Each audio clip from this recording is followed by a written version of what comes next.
Our top story. We continue with my exclusive interview with Dr. Lauren Johansen. His 22-year-old daughter, Lauren, was beaten to death, allegedly by her abusive ex-boyfriend. Her father warned a judge that something like this could happen, and now he's on a mission to hold someone accountable. I just want you to know the frustration from my father. Mississippi surgeon Lauren Johansen is not about to accept his nor his daughter's tragic fate. He's now demanding to know why nothing was done to protect his beautiful Lauren. Today, I really think that a lot of things could have been done different and my daughter would be alive right now.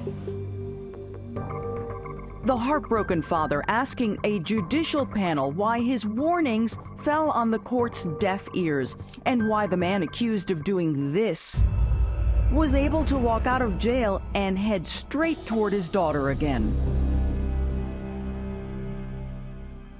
I gave her a hug and kissed her goodbye. It was something so common for Katie Johansen and her big sister Lauren, but this hug and kiss felt different. When I was going to bed, she kind of had a worried look on her face. What Katie didn't know was that the ex-boyfriend who was behind bars, accused of severely beating her sister on a weekend trip to Nashville, had suddenly been released from jail on a $150,000 bond, putting Lauren in grave danger. She's like, okay, well, I love you, good night. And then all this happened. And that's the last time you saw her? Mm-hmm. It's exactly what Dr. Johansen was so worried about. I sat there with the judge and I told her, he's hit my daughter 100 times. He took these photos of his daughter after he says she was brutally attacked for over an hour before police could stop him. At that moment, did you think that they had heard you about what a danger it would be to release this man? When I left there, I felt confident that they were going to keep him there.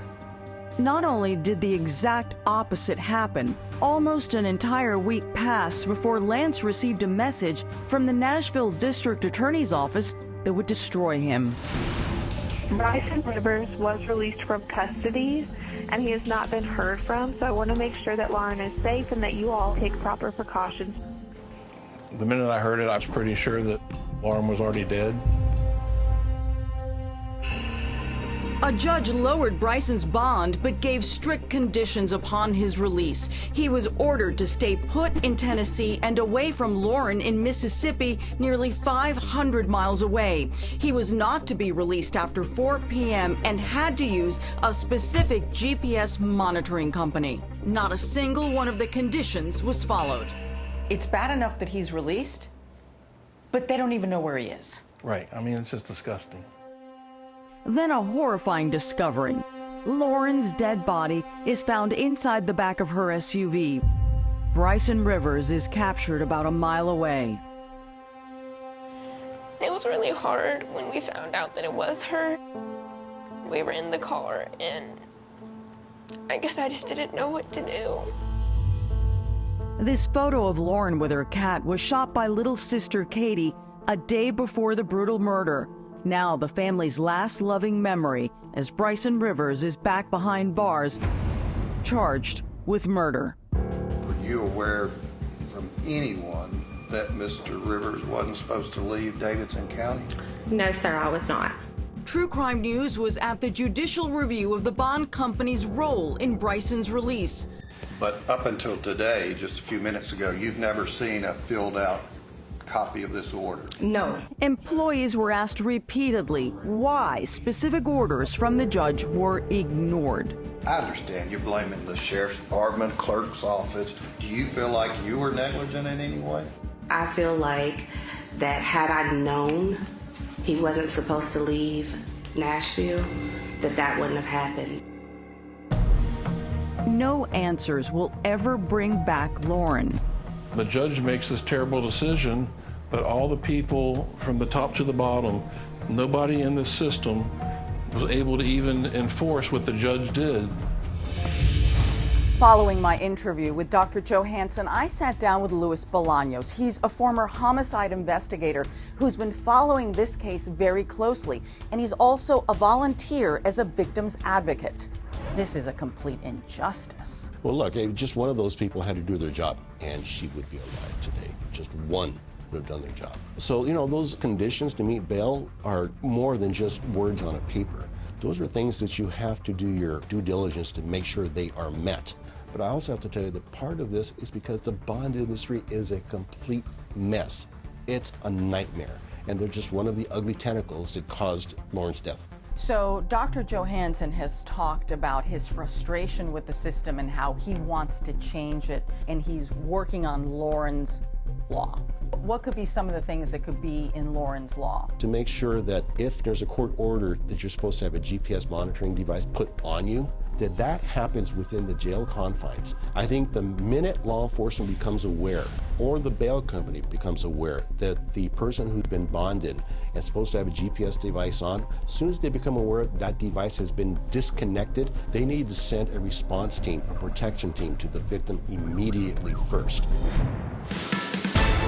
Now, a sensational murder-for-hire plot that made international news, not just for the crime, but also for the courtroom antics of the accused. The defendant in this case, a former model, Tara Lambert, was blessed with movie star looks, but some say she has a dark and ugly soul. She was accused of hiring a hitman to kill her mortal enemy, and cameras rolled the entire time. Small-town beauty Tara Lambert concocted a big-time plot. Well, I have somebody that might be able to help you out. You know how much I would love that? Hiring a hitman to murder the mother of her 2 stepdaughters. I'm gonna, have an orgasm in my car just thinking about it. Only one problem. The woman Tara thinks who's setting up the hit is working with cops. Hey, girl, hey. You look so pretty. You stop. This is the dramatic surveillance video from that meeting. Tara telling an undercover cop exactly how she wants her rival, Kelly Cook, done away with. I mean, what do you want done with her? Oh my God. Just put her in a chopper. Like one of those lumberjack chopper things. Circleville, Ohio, like something out of a brochure for small-town American living. And in an understated little community like this, a bleach blonde knockout like Tara was hard to miss. She was daddy's girl. High school friend Ginny Cheadle was not. But after high school, the girls drifted apart. That is, until Tara had a problem she thought Ginny could solve. Kellie. And it's Blevins Cook. Kelly Blevins Cook, the woman Tara calls her problem. She was Tara's husband's ex-wife and the biological mother of Tara's 2 stepdaughters. Tara was actually very good to these girls. I think she really wanted to be the mom to Brandon's children. But Tara wasn't their mom, and even though Brandon and Kelly had a custody agreement in place, somewhere along the way things turned ugly. According to reports, Kelly wanted to modify the custody arrangement, and a series of legal battles ensued. I think it's a typical domestic where everybody's fighting with everybody. There was no love lost between the Lamberts and the Cooks, but Tara had what she thought was a perfect secret weapon, Ginny Cheadle. I know, I can't wait to see you. I haven't seen your ass in forever. I know, 5 billion years. Tara had a special request. She wanted Ginny to make an anonymous phone call telling Kelly to back off or else. Jenny actually did what Tara asked. When Jenny had called her back and said, hey, I made the phone call and I did threaten her, she said, oh my gosh, this is Tara's comments to Jenny were, oh my gosh, if I could find a way to legally murder her, I would. Then another request a few months later. The text message that she received indicated, do you know anyone hard up for cash that will take care of our issue for good? Almost immediately, Ginny responds, and a devious plot is set in motion. Well, I have somebody that might be able to help you out. You know how much I would love that? In a series of chilling texts and phone calls, Ginny acts as the go-between for Tara and the man she wants to take care of her issue for good. He wants to know how much you'll pay him. Oh, girl. I mean, the bottom line is, if we're only going to hurt her, then I want her to be hurt, more permanent. You know what I mean? Yeah. Disabled. Okay. But if we want to go all the way, then I want it to look like an accident. Over the next several days, Tara and Ginny continue ironing out the details.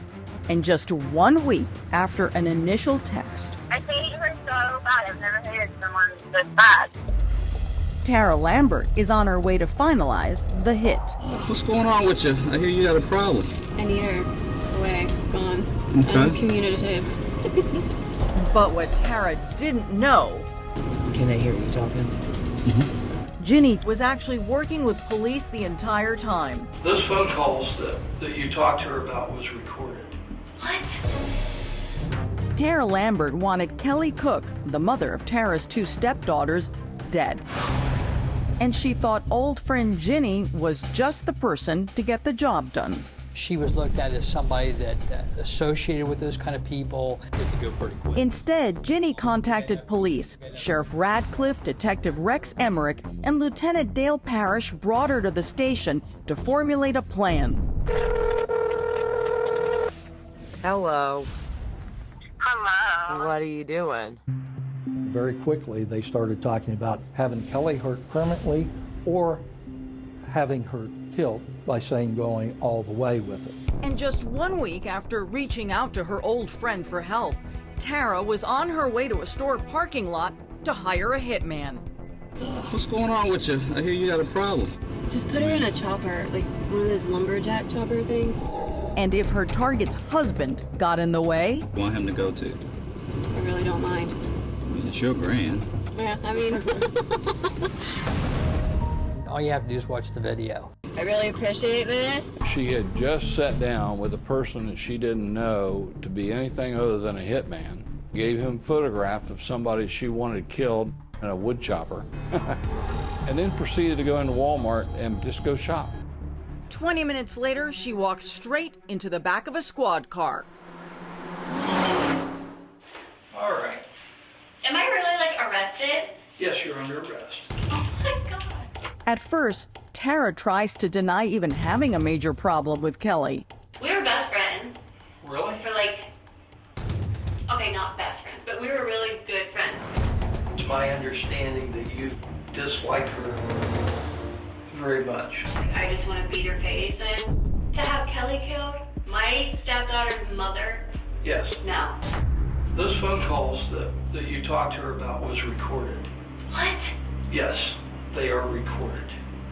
And it's you that wanted to have her killed. No. I want her to stop harassing us. She indicated that it was over going to court over that visitation. Even without an actual confession. Prosecutors felt they had more than enough to go to trial.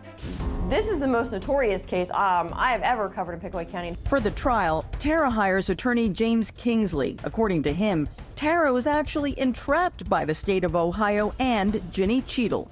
She said, you can't back out of it, you need to bring some money, this guy is no joke, da-da-da-da-da. I'm like, what am I supposed to do?